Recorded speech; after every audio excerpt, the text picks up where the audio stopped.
ગુરુ પૂર્ણિમા નિમિત્તે ગુંદાલા નજીક ચેતન હનુમાન તપોભૂમિએ ધર્મમય ઉજવણી। સ્ટોરી રિપોર્ટ બાય દર્શન મહેતા, ભુજ। ગામ ગુંદાલા, ઉમેશ રમેશચંદ્ર ઠક્કર। અમારા અહીંયા ગુરુ પૂનમનો મંદિર હનુમાનજી મહારાજના મંદિરે વર્ષો જૂનું મંદિર છે, ઐતિહાસિક મંદિર છે। આજે ગુરુ પૂનમના અનેક ભક્તો દર્શન કરવા આવે છે।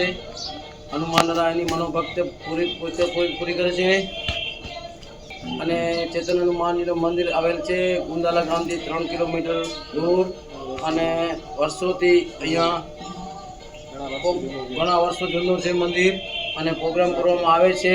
પ્રાચીન મંદિર છે અને પ્રસાદનો પ્રોગ્રામ રાખેલ છે અને હનુમાન બધાની મનોકામના પૂરી કરે છે। જય ચેતન હનુમાન।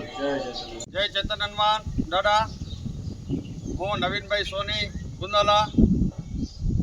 ચેતન હનુમાન મંદિર બહુ પ્રાચીન મંદિર છે। તે ગુંદાલા ગામથી આશરે 3 કિલોમીટર જેટલું દૂર છે, જે જંગલ વિસ્તારમાં આવેલું છે। એમનો બહુ મહિમા છે। અહીંયા કને દર શનિવારે ભાવિ ભક્તો દર્શન કરવા આવે છે અને ત્યાં પ્રસાદનો પણ પ્રોગ્રામ દર શનિવારે રાખે છે અને અહીંયા કને બહુ આનો જૂનો ઇતિહાસ છે। વાર તહેવારે દરેક તહેવાર અહીંયા કને અમે બધા ઉજવાયેલા આવી છીએ અને આજે અમે બધા દોસ્તો ભાઈબંધો મિત્રો મળીને આજે ગુરુ પૂનમની પણ અહીંયા કને અમે પ્રસાદી રાખવામાં આવેલી હતી અને અમે બધાએ પ્રસાદી લીધી અને બહુ આનંદ આવ્યો।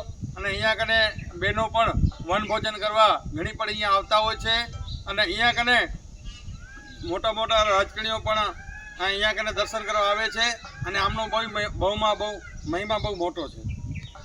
બોલો ચેતન હનુમાન કી જય। જય શ્રી રામ। જય શ્રી રામ। સીતારામ। જય ચેતન હનુમાન।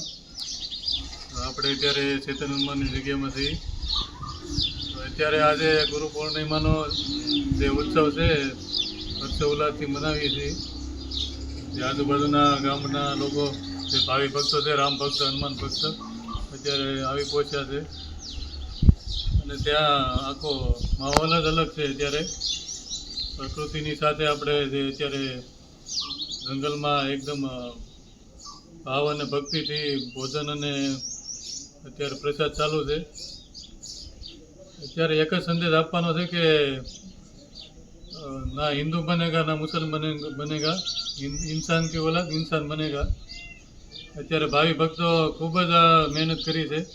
આજુબાજુના ગામના લોકો છે, જે ખૂબ પ્રાચીન મંદિર છે, જે અત્યારે ગુરુ પરંપરાથી વખણાય છે। સવારથી લોકો દર્શનાર્થે આવે છે। ખૂબ જ મજા આવી। આજે ગુરુ પૂર્ણિમા હતી। જંગલમાં આખું પ્રાચીન મંદિર છે। જય શ્રી રામ।